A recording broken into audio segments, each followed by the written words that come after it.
A new report indicates that employers are dealing with a high level of employee attrition when they try to encourage their workers to come back to the office.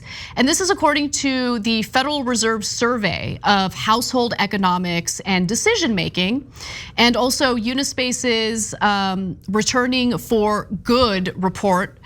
It found pretty alarming statistics with companies mandating a return to office rule. Let's get to those details. So about 42% of companies with return to office mandates, meaning the workers are forced to go back to work, witnessed a higher level of employee attrition than they had anticipated. And almost a third, 29% of companies enforcing office returns are struggling with recruitment. They're having a difficult time finding workers who are willing to come in and work from the office.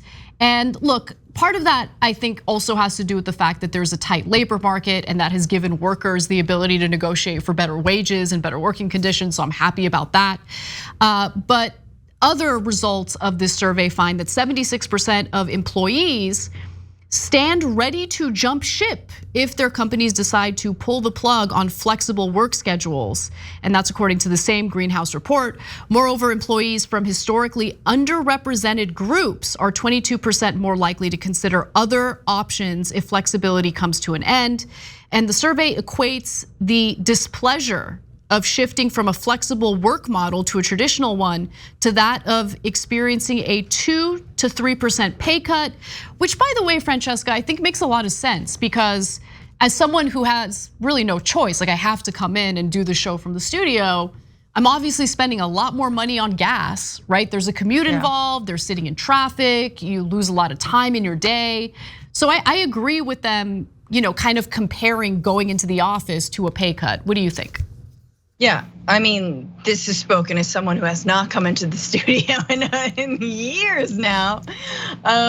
So hey, guilty right here. But yeah, I think you're absolutely right. That's time is money, and the fact that you are commuting, and a lot of people have to go back to commuting, is huge. It takes a toll on you mentally also.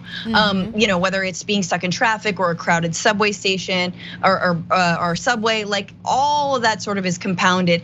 I also know people who really do thrive. And I think we have to sort of zoom out, right? And we have to look at what people do like about working from home, that flexibility, the more closer proximity to their communities, their families, being able to tuck their kids in at night instead of being like stuck in traffic for an hour and they miss bedtime. Like that's actually kind of a huge thing. And so, more broadly, do people working in an office, does that lead to better productivity? Well, studies are showing that that's not actually true.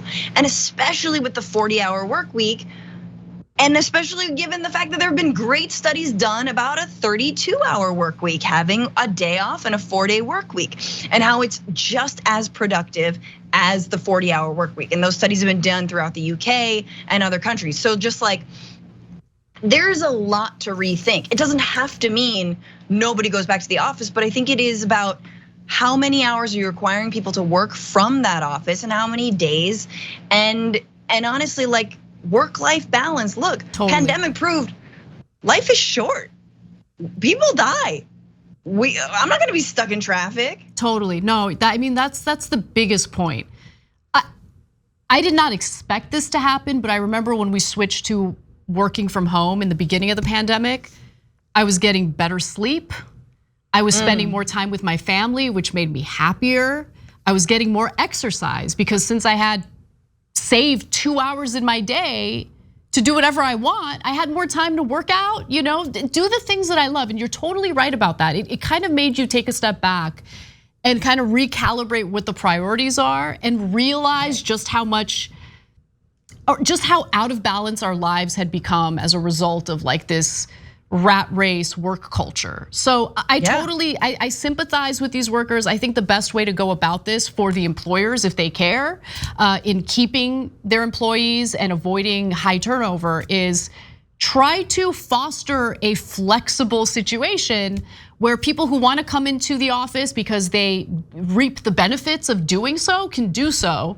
But if you know that your workers are just as productive working from home, try to support that to the best of your ability. And I think that that'll be a far better situation than just mandating work from the office and seeing all your employees decide, not so much, I'm gonna move on to something else. Thanks for watching The Young Turks, really appreciate it.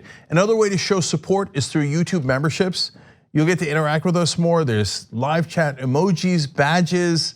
You've got emojis of me, Anna, John, JR. So those are super fun. But you also get playback of our exclusive member-only shows and specials right after they air.